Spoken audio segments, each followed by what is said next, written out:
Tuhan bersamamu.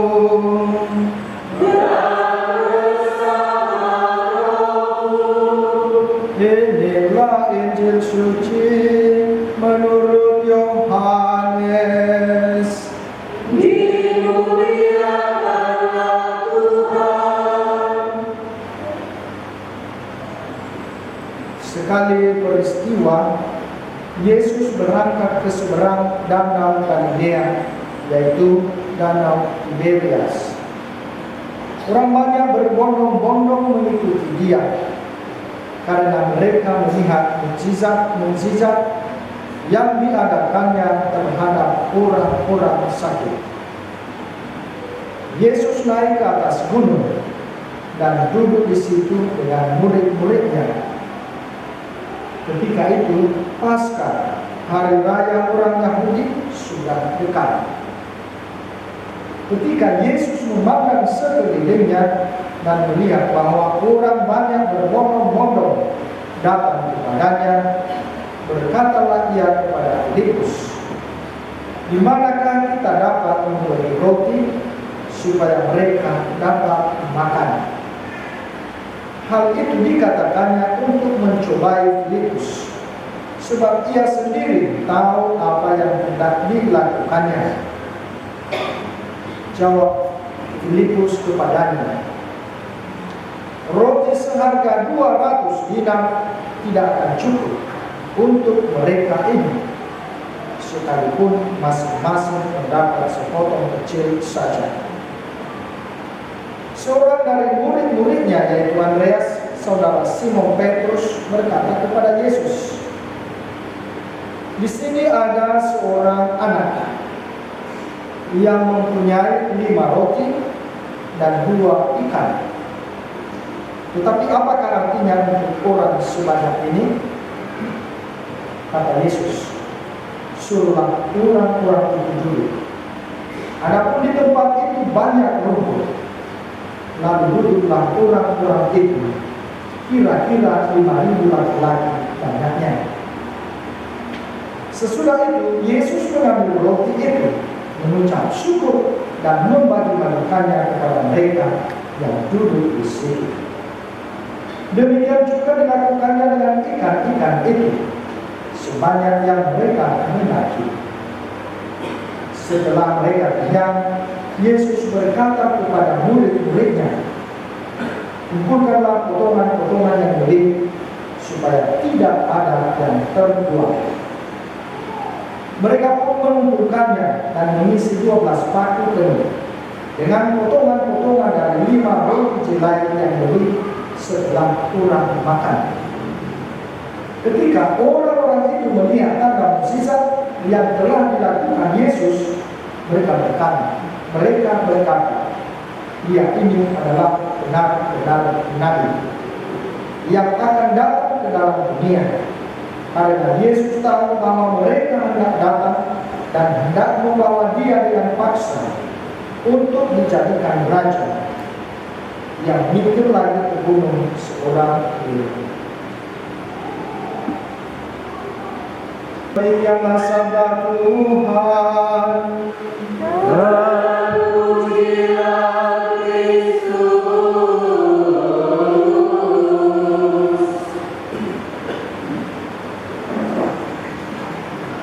Saudara-saudara yang terkasih, beberapa kali kita membuat pesta di paroki kita ini. Dan sejauh saya tahu, dan tidak sejak saya ada di paroki ini, sampai saat ini panitia tak pernah berhutang. Jadi tidak ada pengarutan dari kedai atau di bank atau di Cipul berada. Bahkan selalu ada sisa yang misalnya walaupun kecil, 2 juta, 3 juta, atau 500.000. Nah, mengapa ini semua bisa terjadi? Sekali lagi, karena masing-masing pribadi mau membagikan sesuai dengan kemampuan tuannya. Nah, walaupun banyak juga yang tidak mau menjadi panitia, ya, banyak. Tapi lebih banyak yang mau menjadi panitia. Ya. Mengapa? Karena memang pada awal nanti akan ada yang namanya karena awal dari panitia. Tetapi meskipun demikian, panitia itu yang pernah bertugas, yang pernah terlibat, mereka juga tidak pernah miskin. Saya tidak tahu apakah itu panitia selama di sini menjadi miskin dia, atau kurang beras di rumah mereka, atau kurang ikan. Tapi sampai saat ini yang saya tahu tidak ada. Artinya semua bisa berjalan dengan baik. Dalam Injil hari ini kita mendengarkan bagaimana sikap berbagi itu, dan dari mana didapatkan contoh sikap berbagi itu. Kita tahu tadi Yesus ketika para muridnya pulang dari mewartakan apa yang telah diperintahkan oleh Yesus kepada mereka, Yesus mengajak mereka untuk pergi ke seberang danau Tiberias. Dan mereka dari kapal, tetapi orang banyak melihat itu. Lalu mereka juga tadi katakan berbondong-bondong, ya, berbondong-bondong pergi untuk mengikuti Yesus dan para murid. Hanya para murid mereka naik laut, para murid orang-orang banyak itu yang berbondong-bondong itu mereka jalan. Ketika Yesus sampai di sana dan melihat orang banyak itu, apa yang dia alami, apa yang dia lihat, apa yang dia rasakan, orang yang berbondong-bondong ini, orang banyak ini, mereka kelaparan, mereka kehausan. Nah, Yesus tidak membiarkan itu, ya. Dia tidak membiarkan mereka kelaparan, dia tidak membiarkan mereka kehausan, dan mungkin nanti bisa menjadi pingsan di situ. Apa yang dibuat oleh Yesus, dia tidak berbatu tangan saja, ya, tetapi dia bertanya kepada murid-muridnya, pertama kepada Filipus. Kepada Filipus, dia mengatakan di mana kita bisa membeli makanan di tempat ini. Dan dikatakan tadi sebenarnya itu untuk mencobai Filipus. Tapi Filipus ini adalah orang yang pesimis, nah, orang yang pesimis. Ya, katanya ya apalah itu kalau kita mau membeli makanan di sini dengan hanya 200 dinar. Padahal orang di sini yang ada itu sekitar 5.000 banyaknya. Apalah itu untuk mereka? Tidak akan cukup untuk mereka hari ini. Kita tidak sanggup itu. Sudah, nggak usah kita buat pesta. Kan gitu ya. Nggak usah, itu Tuhan bisa habiskan saja waktu kita lagi itu. Uang lagi itu, uang. Sudah, cukup itu. Suruh saja mereka pergi. Tapi Andreas, dia juga ambil. Dia mengatakan, di sini ada sebenarnya anak kecil. Dia mempunyai 5 roti dan 2 ikan. Tetapi masih ada sikap pesimis, tapi sudah ada sedikit kemajuan pemikirannya daripada Filipus. Kalau Filipus tadi nggak usah, ada uang kita. Ini rumahnya kita nggak usah, ini kita ada artinya itu. Ya. Tapi Andreas, saudara Simon tadi dikatakan ya ada di sini yang kecil. Tapi dia juga mengatakan ya, tapi sepertinya itu juga sia-sia, ya, sia-sia. Lalu apa kata Yesus? Mana anak itu? Bawa dia ke sini.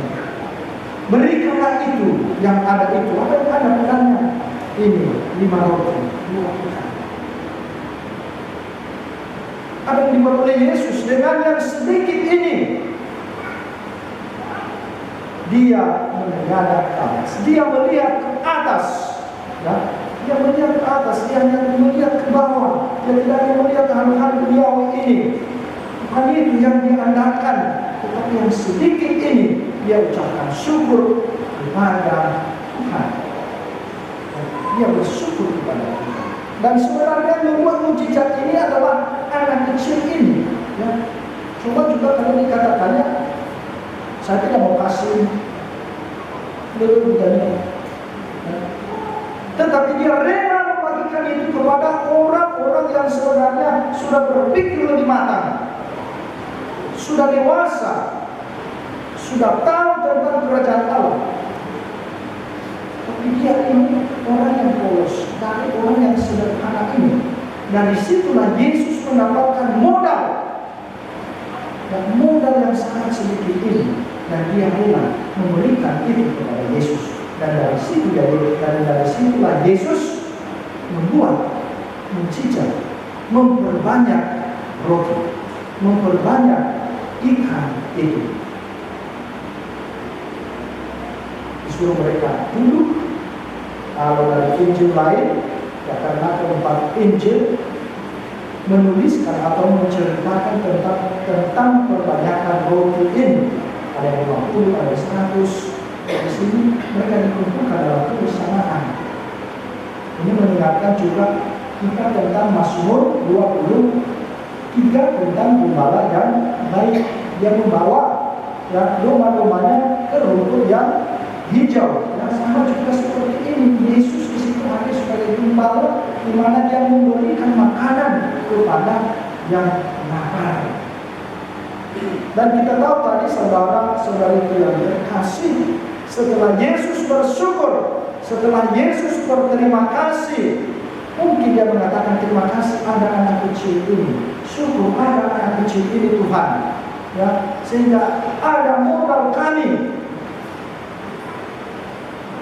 Dan apa yang terjadi sekali lagi, terjadilah perbanyakan roti, terjadilah perbanyakan ikan itu. Mereka bukan hanya kenyang, tetapi lebihnya tadi berapa bakul itu? Ada 12. Ada 12. Dari 5.000 tadi tidak disebutkan perempuan, tidak disebutkan ibu. Tapi saya ada di ibu hanya waktu itu tidak membawa plastik mereka, sehingga ada sisa.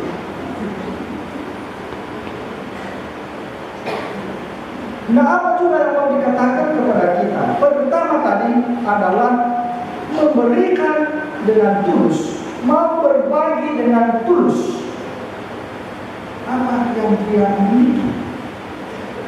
Jadi tidak menahan untuk dirinya sendiri.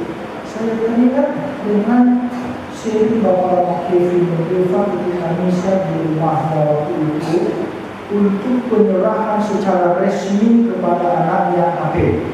Karena memang bagi saya ada juga contoh pada ritus pemberian HP kepada anaknya. Karena itu tantangan saat ini. Jadi kapan secara resmi diberikan HP kepada anak, dan luar biasa juga dalam perayaan Ekaristi. Ya, jadi tidak, ya, karena memang yang terus menyita anak sekarang ini kan HP si kecil itu sudah bilang ada, terus kalau nangis pun nangis yang besar, ya, di situ ya, dia punya HP, kan? Sehingga terus menerus sudah HP terus di anak-anak itu. Nah, di situ dia mengatakan inilah sebenarnya kita ini mempunyai banyak, tetapi kita sulit untuk bersyukur.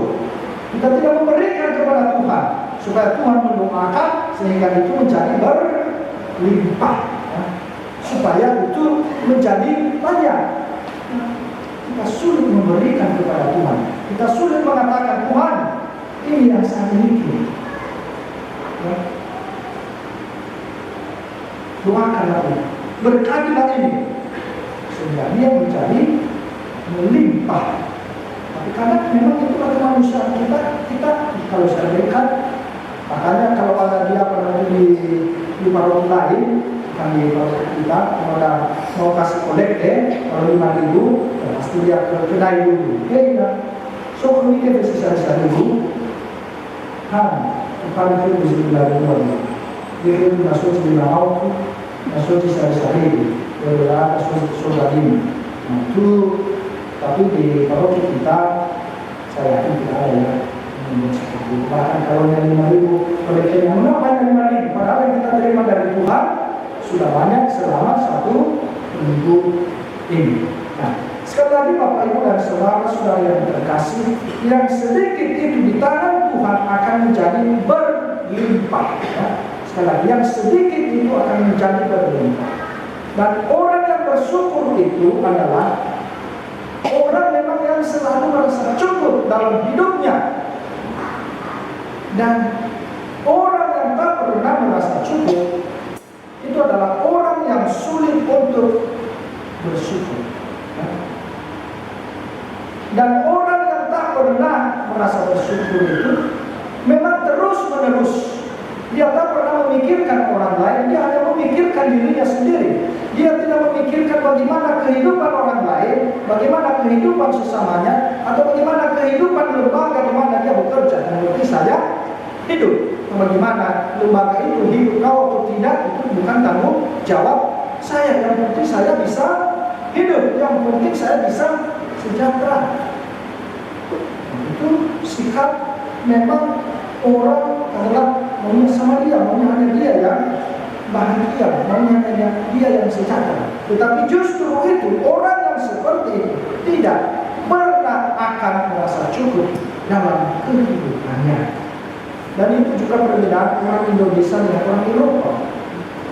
Kita lebih banyak tinggal pada gaya, kita lebih banyak tinggal pada aksesoris.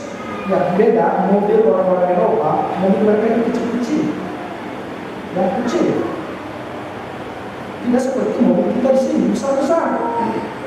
Padahal badan kita kecil-kecil dibanding dengan orang Eropa. Ya. Mengapa? Karena yang mereka capai adalah fungsi. Apa fungsinya? Ya, fungsinya lebih pada itu fungsi. Ya. Tapi kita lebih sering jatuh pada gaya, lebih jatuh pada style, ya, stylenya. Di sini kita. Misalnya dulu itu kalau ada answer, karena saya buat seperti saya tentang sepatu umum, ya. Kalau bandingkan sepatu yang dibeli dari Lazada dengan dari Tokopedia yang mungkin harganya 300.000 dengan harga sepatu umum itu 50.000, kalau dibawa ke alasan dan ke lumpur-lumpur, mana lebih tahan? Sepatu umum kan, lebih tahan. Dan itu yang dibuat pada answer almarhum, karena dia lebih lihat pada fungsi, ya, lebih pada fungsi. Kita mati pada gaya, ya. Mau kita gaya. Dan itulah juga yang membuat kita tak pernah cukup dalam kehidupan kita. Misalnya juga kan HP. Mana ada kalian? Saya juga, ya, HP. Ada dulu HP saya, Samsung Galaxy berapa itu. Tapi saya lihat ini lebih bagus, lebih keren lagi. Karena saya jatuh pada gaya. Padahal saya hanya pakai untuk WA, untuk Facebook. Sudah hanya itu aja. Memang sudah itu aja. Ya. Tapi ya, itu sekali lagi kita lebih tinggal pada gaya. Ya. Maka memang kehidupan kita itu juga sangat ditentukan bagaimana cara pandang kita. Makanya kita tak pernah merasa cukup, ya, selalu kurang. Dan karena itu kita sulit untuk bersyukur, selalu mengatakan kurang. Yang kedua, bahwa Yesus tidak mau kalau terbuang. Dia tidak mau kalau ada yang terbuang. Itu harus dikumpulkan. Ya, harus dikumpulkan. Kemarin kami bercerita di meja makan, Pastor Alex dia mencoba menghitung, ya, 1 liter itu katanya sekitar 50.000 butir nasi. Ya. Setelah dihitung, orang Indonesia membuang makanan setiap hari hanya 1 butir saja. Kalau tidak salah kemarin itu sekitar 5 ton. Hanya 1 butir tinggal di berapa namanya? Di piring. Baru 1 butir. Dan saya yakin tidak hanya 1 butir tinggal di piring kita kalau makan. Ya, orang Indonesia itu setiap hari 270 juta, ya, kali 1 juta berarti bagi 50.000. Ya, setelah dihitung itu sekitar 5 ton. Orang Indonesia membuang nasi setiap hari, tapi mengatakan miskin. Itu masih belum berarti kalau kita pesta, yang kalau pesta di aula ini begitu banyak nasi terbuang, begitu banyak air terbuang, atau mungkin yang sedikit buang. Nah, bagaimana hal ini juga diajari di rumah? Kita cari di rumah. Pernah cerita ada wisata Kolonias tentang Potendolo, ya, seorang pastor Belanda, Kapusin, ketika mereka pergi ke stasi-stasi, lalu biasanya kalau pastor itu ke stasi-stasi kan dikasih ayam, yang enak gitu ya, di sana pagi. Tapi di sana biasanya ayam. Lalu ketika suatu saat mereka makan bersama, Bapak Dia ini Bapak Dia Samson namanya, ketika bersama dengan pastor ini, dia memperhatikan bahwa pastor ini tak pernah ada tertinggal tulang di piringnya, tak pernah tertinggal tulang di piringnya. Kami itu merasa heran, dan baru juga dia kan, bagaimana nanti kalau suatu kali bisa dimarahi pastor ini misalnya, lalu dia paksakan katanya untuk makan. Dia paksakan gigit dan habis. Bagaimana caranya ini kan? Dan akhirnya apa yang terjadi rupanya? Potendolo ini karena dia punya anjing di rumah dan dia punya apa namanya itu jumlah kapusin itu, ketika sudah habis semua daging yang ada dan dia masukkan ke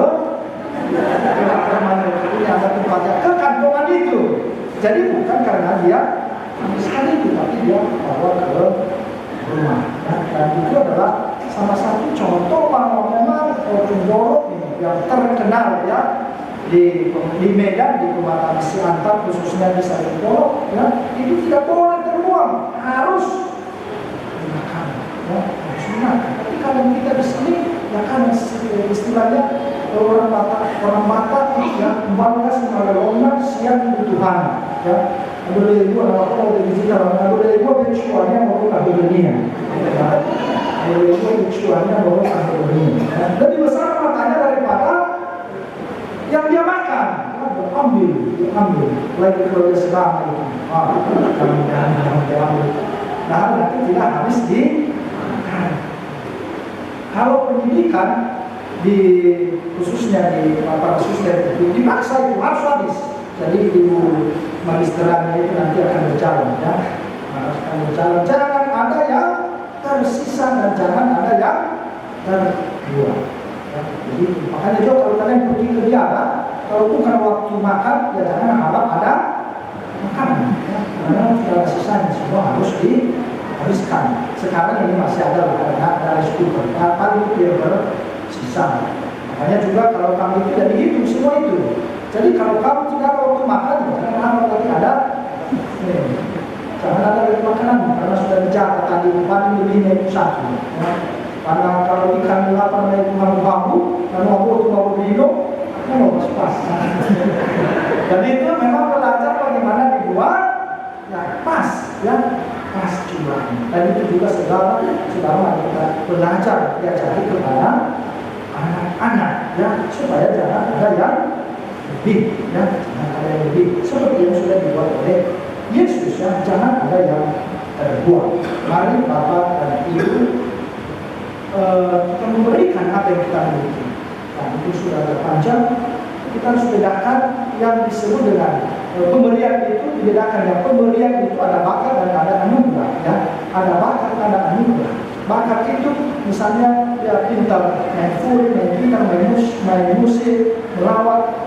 Itu adalah bakat. Tetapi anugerah yang hal yang bisa kita bagikan kepada orang baik, misalnya kepada senyum, pengampunan, kesetiaan, kerendahan hati, itulah dia anugerah. Dan itulah yang pertama yang harus kita bagikan kepada orang lain, entah itu di keluarga, entah itu di lingkungan atau di gereja. Dan terakhir, ada hal yang baik yang sudah kalian buat, sudah kalian mulai di paruh ini, tapi tidak setia melaksanakannya. Apa itu? Kalau ada yang sakit di rumah sakit, kalian kunjungi dan dibuat di WA group. Sekarang sepertinya apakah memang yang sakit itu sudah berdiri dia atau bagaimana? Sepertinya berkurang. Itu sebenarnya adalah hal yang sangat baik yang saya lihat, ya. Jangan juga besar-besar sumbangan kalian. Misalnya ada pas 50 di mana sobat tadi membaca saling jodoh atau ada apa namanya itu kegembiraan atau duka cita, ini hanya 50 ribu, padahal gajinya hanya 50 ribu. Nah, janganlah misalnya itu 5.000, 10.000, dibiasakan seperti itu. Ya, jangan tinggal pada gengsi. Kalau kasih nanti 5.000, kalau kasih nanti 10.000, akan bilang ya sama saja. Beda ya, sudah satu deh. Baik, jangan kamu berikan hanya, tapi dibiasakan apa-apa yang baik sebenarnya sudah saya lihat dari paroki ini. Ya, kalau menurut saya itu merugikan. Harus seperti itu kita mau berbagi dari hal yang sederhana. Sebenarnya bukan pemberian itu yang paling penting, tetapi ketika kita berkunjung ke orang sakit itu, ketika kita memberikan perhatian kepadanya, itulah dia pemberian yang tidak bisa dipulih. Dan itulah artinya kita berbagi seperti anak kecil tadi. Amin.